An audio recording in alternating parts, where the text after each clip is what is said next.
पद्धतीची लढत झाली आणि त्याच्यात तुम्ही विजय मिळवला, काय सांगाल त्याबद्दल? दादा, माझा पक्ष, आमच्या पक्षाचे सर्व नेते आणि माझे सहकारी आम्ही 9च्या 9 जण एकत्रित होतो. त्याच्यात शिवसेनेचे 2 आणि भारतीय जनता पार्टीचे 7.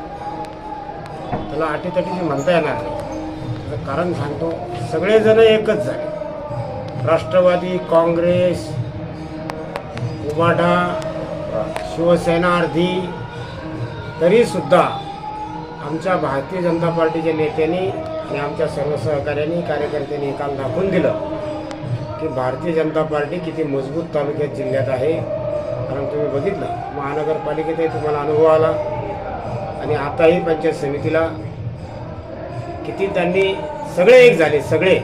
त्यातल्यात आमचा मित्रपक्षसुद्धा अर्धा, म्हणजे 4 सदस्य त्या बाजूने जात असताना सुद्धा या ठिकाणी हा विजय मिळवला गेला. आणि त्यामुळं अटीतटीची आम्ही त्याला म्हणत नाही.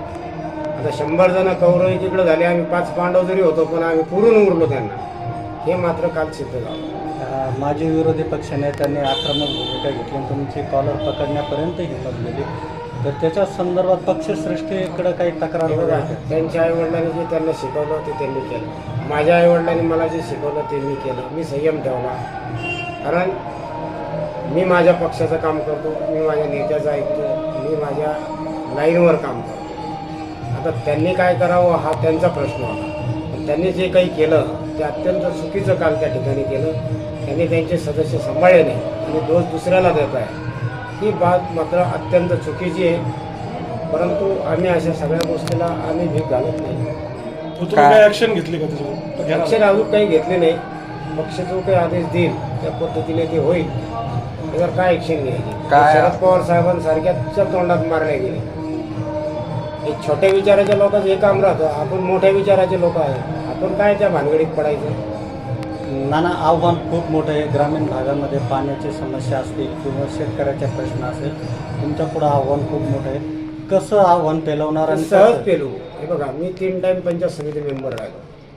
मला कामाची एक हातोटी आहे आणि माझे जे सहकारी आहेत सर्व सदस्य सभागृहामध्ये, हे एकदम शिस्तीत काम करतील आणि त्या पद्धतीतून आम्ही शेतकऱ्यांना न्याय देऊ. पाण्याचा प्रश्न असेल, कुठले रस्त्याचे प्रश्न असतील, सरकारने ज्या काही बांधकाम रस्त्याच्या विषयी योजनानंतर बावनकुळे साहेबांनी आता नवीन आणल्या, त्याही आम्ही सर्व तहसीलदारांना त्यांना विचारात घेऊन आम्ही सगळ्या गोष्टी या ठिकाणी एकदम क्लिअर कट, एकदम डिसिप्लिनमध्ये आम्ही या पुढच्या काळात ते आव्हान पेलून, आम्ही त्याला आव्हान समजत नाही, फक्त शिस्तीत काम करणे.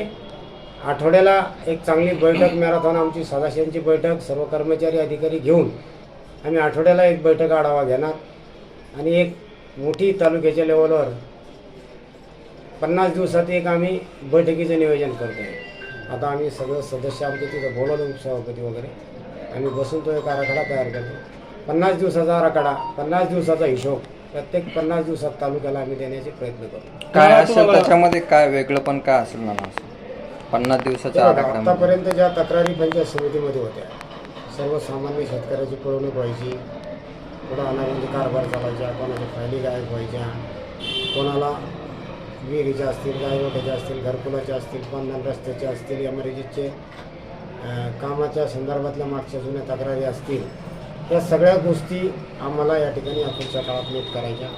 नंबर 2, जो काही आज रोजगार हमीवर मजूर कामाचा प्रश्न जो की विधानसभेतही मांडला गेला, त्या प्रश्नाचा पाठलाग करून आम्ही हे सगळं प्रकरण CM साहेबापर्यंत नेऊ आणि मजुराला लवकरात लवकर पेमेंट मिळावं, गावाचा त्यातनं विकास होतो, या गोष्टीवर आम्ही फोकस करणार. काय आव्हान करणार मतदारांना मी एवढंच आव्हान करेन की तुम्ही निश्चिंत राहा. तुम्ही आम्हाला निवडून दिलं, तुमचे फार उपकार आमच्यावरती झाले. आता परतफेड करण्याची वेळ आमच्या सगळ्यांवरती आली आणि ती नक्कीच आम्ही या पुढच्या काळात. मला तुम्हाला जिल्हा परिषद मिळणार होती, पंचायत समितीकडे तुमचा आवाज त्याच्या बाबत काही खात्री? मला पक्षाने सांगितलं होतं तुम्ही एवढे वेळेस पंचायत समितीला राहा, कारण मला महानगरपालिकेला माझ्या सुनबाईला उमेदवारी दिली आणि 2-2 मोठे पदं एकाच घरात देणं जरा भाजपला पटत नाही. परंतु त्या ठिकाणी परिस्थिती अशी होती की मला पंचायत समिती त्यांना देणंही थोडंसं पक्षाला गरजेचं वाटत होतं, कारण आम्हाला त्या गटातले 3ही लोक निवडून आणायचे होते. मी असेल, त्या गणात शैलेश चौधरी असेल आणि जिल्हा परिषदला अशोकजीला पवार यांचे सनभाई असेल, असे तिन्ही ताकदवार उमेदवार दिले तर मग आम्ही चांगल्याला हरू हे पक्षाला माहिती होतं. त्यामुळे मग मी पंचायत समिती घेतली. नाना अजून पण पंचायत समितीवरती औरंगाबाद नावाचा बोर्ड लावलेला आहे, किती दिवसात हटवलं जाईल? ते आज लगेच व्हिडिओला त्या सूचना देऊ आणि 4 दिवसामध्ये तो बोर्ड काढून ठेवू आम्ही. इथं काय औरंगाबाद काय तिथे भारतीय जनता पार्टीची पंचायत समिती आहे. तिथं छत्रपती संभाजीनगराच्या नाव.